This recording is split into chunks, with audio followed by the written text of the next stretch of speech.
Здравейте, приятели!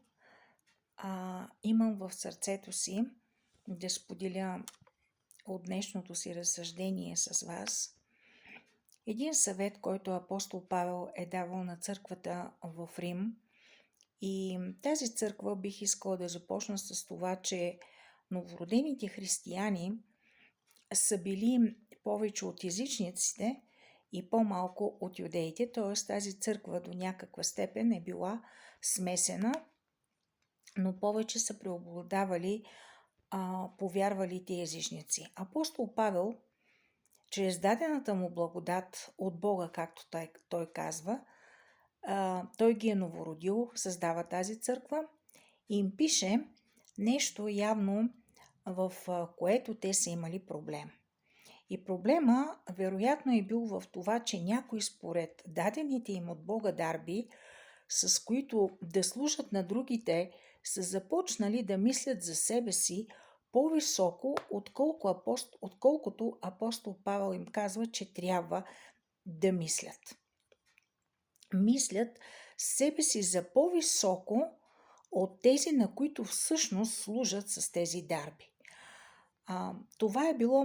Това е много възможно да го има и днес, и тези думи на апостола ме накараха да помисля за това и да открия причините за това. Говорим за служене на другите според дарбата, която е дадена на хора в тази църква, поради която са започнали именно да мислят за себе си по-високо, отколкото трябва да мислят, забравяйки,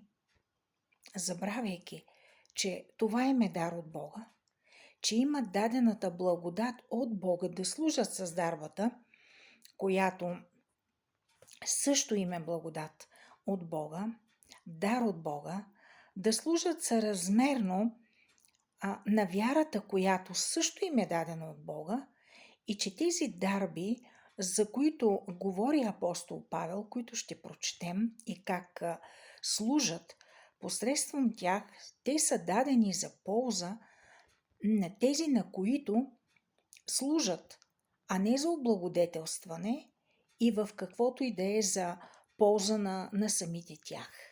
Нито пък да считат себе си, когато служат с тези дарби на останалите, да считат себе си, че са нещо повече от тях. Но явно във времето тези, които служат, започват да мислят и да гледат така на себе си. И апостол Павел не случайно им пише това. Нека да прочетем текста в Римляни 12 глава, от 3 стих ще четеме надолу.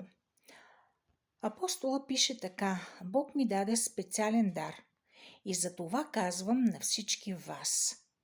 Не възвеличавайте себе си повече, отколкото е редно, а разсъждавайте разумно, според количеството вяра, която Бог е раздал на всеки от вас. Защото, както тялото ни се състои от много части, така и ние всички сме едно тяло в Христос и всеки от нас принадлежи на другите. Ние получаваме различни дарби според благодата, която Бог ни дава. Който има дарбата да пророкува, трябва да я използва според вярата си.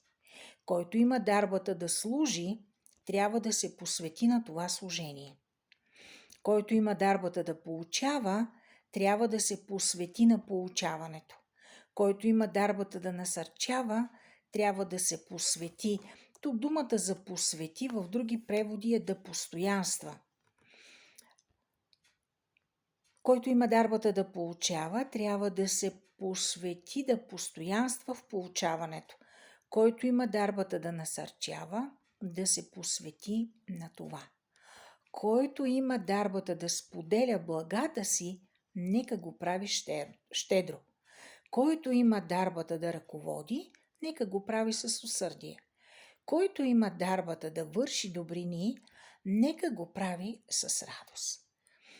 Тоест тези дарби, за които апостол Павел говори тук, са пророкуване, да служат по различни начини на другите, да получават, да увещават. Увещание означава съветване. Ако има дарба даване, да бъде щедър в даването. Ако има дарба да управлява с усърдие. И ако има благодата да показва милост, да я показва доброволно.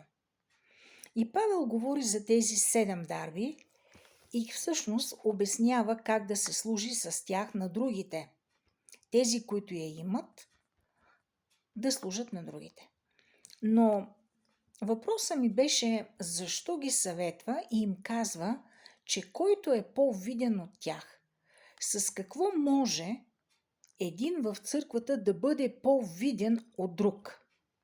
Може би има в предвид, който се отличава с някоя от тези дарби, която му е дадена, а не, че е нещо повече от другите.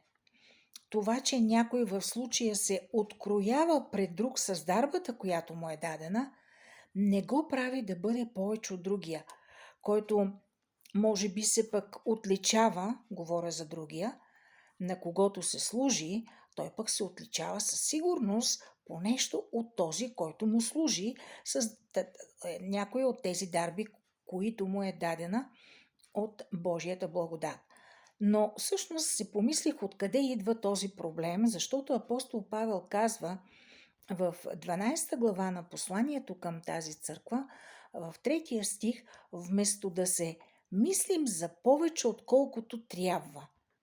Да не мислим повече за себе си, отколкото трябва да мислим, но казва да разсъждаваме и то така да разсъждаваме, че да се учим да мислим скромно за себе си.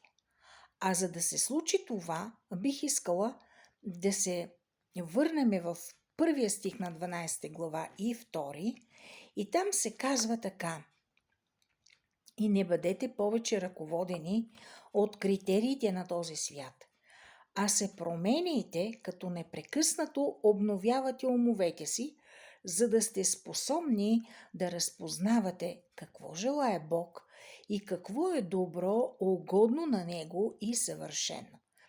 За да мислим скромно за себе си, е необходимо според апостол Павел ние да се променяме, като това става чрез непрекъснато обновяване на начина, по който мислим, а именно чрез Божието Слово, което е коренно различен начин на мислене от това, което е в света около нас.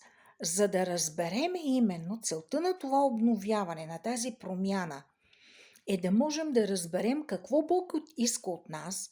В случая апостол Павел казва за дарбите как ние да ги използваме и най-важно да не мислим повече за себе си. Когато вършим това към другите хора в тяхна полза и когато ние обновяваме мисленето си, тогава ще разсъждаваме. Тогава ще може да разсъждаваме така, че да мислим скромно за себе си, а не да смятаме себе си за по-видни от другите. Скъпи приятели, това беше от мен за днес. Нека Бог да ви благослови и до следващия път.